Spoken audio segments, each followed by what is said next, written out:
What if I told you the Dark Ages didn't actually exist? That the entire thousand-year period of ignorance was actually a brilliant marketing campaign created by people who just wanted to look better than their ancestors? Welcome to Myths and Steel. We've been conditioned to think of the medieval era as a black hole of human progress. But the term Dark Ages wasn't a historical description, it was a brand.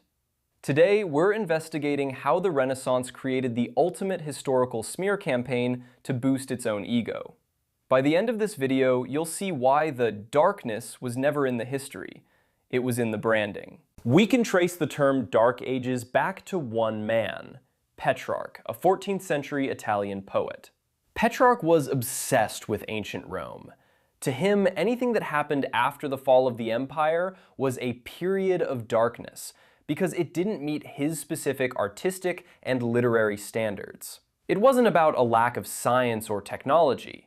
It was a stylistic judgment that we eventually mistook for historical fact. Centuries later, Enlightenment thinkers like Voltaire doubled down. They wanted to portray their own time as the Age of Reason, and every hero needs a villain. They painted the Middle Ages as a time of religious fanaticism and stupidity, conveniently ignoring the cathedrals, universities, and inventions that actually made their own world possible. This branding was so successful that we still use medieval as a synonym for primitive.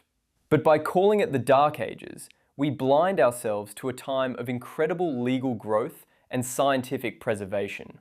The light didn't suddenly turn on in the 14th century. It had been burning the whole time. The Renaissance didn't discover the light. They just turned down the brightness on everyone else. If you're ready to see the real history, hit that like button and subscribe to Myths and Steel. What's one medieval fact you think is a lie? Let's talk in the comments. Next, we're looking at the flat earth myth. Did they really think you could sail off the edge? Thanks for watching.